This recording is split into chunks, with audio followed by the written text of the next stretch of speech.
Actually আমাদের বাড়িটা নিয়েই কেন্দ্র করে ঘটনাটা। যে সমস্ত বাচ্চারা জন্মের পর মারা যেত বা অ্যাবর্শন হতো যাদের, সেই সমস্ত জিনিসগুলো ওখানটা কবর দেওয়া হতো। বাড়িটা তৈরি করা হয় বাস্তুসম্মতভাবে নয়। যে রাস্তাটা আমাদের বাড়ির ঢোকার পথ, তো সেই রাস্তাটা অ্যাকচুয়ালি অপদেবতা, প্রেতাত্মা এদের যাতায়াতের ছিল। একদিন বাবার মা মানে আমার ঠাকুমা ঘরে এসে বলে যে আমার শরীরটা খুব খারাপ লাগছে, আমি মরে যাব।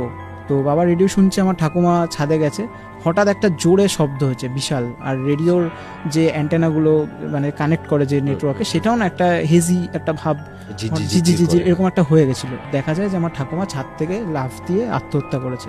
বাউন্ডারি করা একটা পাঁচিল আছে আমাদের বাড়িটাকে কভার করে, সেই পাঁচিলের ওপর পেরেক পোতা থাকতো। তো সেখানটা গিয়ে মাথাটা পড়ে এবং পড়ে বিভৎস জোরে মানে বাড়ি খেয়ে রক্তাক্ত অবস্থায় ড্রেনের ওপর পড়ে। এবার পুরো শরীরের যে রক্ত পুরো মাথায় গিয়ে জমে গেছিলো, এরকম একটা বিষয় হয়েছিল। এবার তুলসী মঞ্চের পেছন দিকে একটা নিম গাছ আছে এবং তার পাশে একটা পেয়ারা গাছ ছিল। অনেকেই মানে আমাদের বাড়িতে এসে পেয়ারা গাছটা খুব নজর দিত যে পেয়ারা গাছটা খুব ভালো গাছ, হ্যাঁ খুব ভালো পেয়ারা হয়। গাছটা যত বয়স বাড়বে ধীরে ধীরে শুকিয়ে যাবে। আমার ঠাকুমার শরীরও আস্তে আস্তে খারাপ হতে হতে গাছটা যেদিন মারা যাবে সেদিনই ঠাকুমা মারা যাবে। এবার সেই গাছটার মধ্যেই বান মারাটা হয়েছিল, এবং সে যেই মুহূর্তে প্রথম কোপটা মারে গাছে, ঠিক সেই সময় আমার ঠাকুমা দৌড়ে গিয়ে ছাদ থেকে লাফ দিয়ে সুইসাইড করে।